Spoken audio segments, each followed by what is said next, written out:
What's up everyone, welcome to Ashley Talks Movies. Today's video is a review of Challengers. It's the new movie from Luca Guadagnino, the director who brought us Bones and All and Call Me By Your Name. In Challengers, Zendaya plays Tashi, a former tennis prodigy who's now coaching her husband, played by Mike Faist, a champion on a losing streak.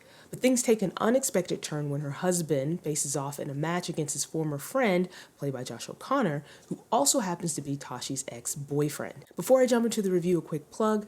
Don't forget to subscribe so you can keep up with all the videos I post here on the channel. Also, make sure you jump into the comments and share your thoughts about the movie. Challengers is a narratively complex movie that explores the relationship between three people at different stages of their life, and it's all set in the world of competitive tennis.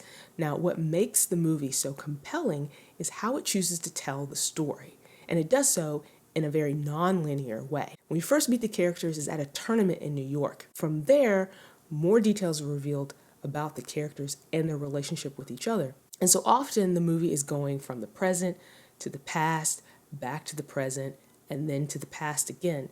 And in many ways, the way the story is told is very similar to tennis. When you're watching tennis, you have people who are hitting a ball back and forth over the net, right? The story of this movie unfolds in a very similar way. You're going from the past to the present, back to the past, back to the present, back and forth, back and forth. And I think that kind of approach to storytelling really keeps you, the audience, engaged. And it makes it very interesting to see how these characters ended up where they are, the decisions that they made in the past, and how it affects each of them personally and professionally. I don't think this movie would have worked as well as it does if it hadn't been for the three leads. Zendaya, Josh O'Connor, and Mike Faist all deliver really great performances, and they also have amazing chemistry. So it makes it very convincing when these three characters are supposed to be in this relationship with each other, this very complex relationship with each other, where there's attraction, there's competition, there's envy, there's anger, there's resentment, but there's also love. And I don't think that would have worked had it not been for these really strong leads. Zendaya is giving probably the best performance of her career. This is a very mature role for her, and she delivers. I mean, she is playing this character who is very, very flawed and very, very complicated, but also very interesting. And the same could be said about Josh O'Connor and Mike Faist's characters. They're all flawed individuals, and they do such a great job of bringing those characters to life. You're invested and engaged because of the drama, how these characters ended up where they are, what they do to each other, what they say to each other, how that relationship and dynamic unfolds and changes and shifts depending on where in their life they are, whether it's personally or professionally. That's interesting, that's engaging, and it's so messy and dramatic, and it really makes this movie come to life. The director does such a great job of really capturing the action of tennis, and I think specifically within the matches, there's some really interesting camera work happening there. There's some interesting editing techniques, some different camera angles that are used to really increase the energy of the tennis matches and really make those pop. And I really liked how, there were times where the match is happening and it looks like it's from the point of view of the ball or from the point of view of the court, right? And so you're getting all these different perspectives, not just of the characters, but also of things happening around them. I keep coming back to tennis. This movie is about tennis, but it's also not about tennis. At the heart of this movie is a story of relationships, and that relationship is explored in many ways through tennis. So often tennis is sort of a stand-in for different aspects of the relationship. And so sometimes the characters are talking about things and it might seem like they're talking about tennis, but in reality they're talking about the relationship.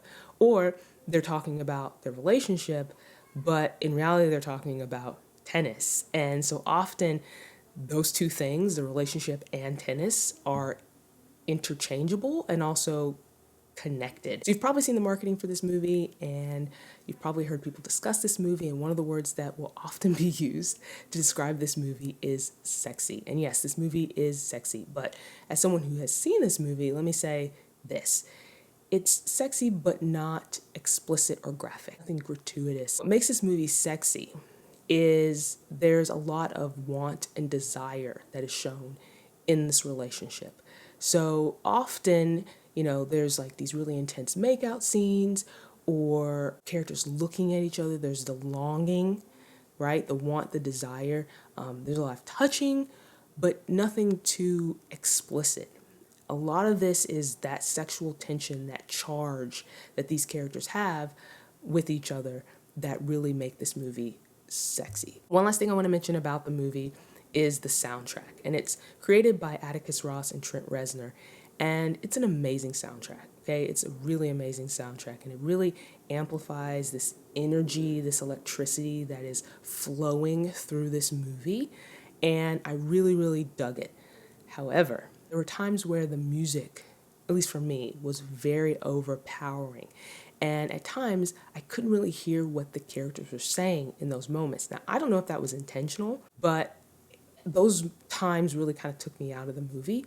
But other than that, I think the soundtrack is just great. So overall, I enjoyed Challengers. I really did. I didn't know quite what to expect with this movie, but I really, really enjoyed it. And I really liked how this movie approached the story, and I liked how the relationship was explored, and I thought that the three leads did an amazing job and really brought that relationship to life. And I thought this movie was really compelling, and I think it's one of those movies that you might have to watch a second time to really get all the little details that it's setting up. There's a lot of foreshadowing. There's things that are referenced and then play an important role later, and you're not quite sure what that is at the moment when you're watching it, but then when you get to the end, it kind of all comes together. And that was one of the things I really liked about this movie too, was just this satisfying payoff. All the things that have been building up with this movie, with the dynamic and these characters and all the decisions they made, and then you get to this conclusion here, and I thought that was really, really well done. And this movie is very well made. It's just beautifully shot, and I think it was just one of those movies where I think a lot of people will be talking about this one for a while. So those are my thoughts on Challengers. Share your thoughts about the movie in the comments, and be sure to subscribe so you can see more content like this.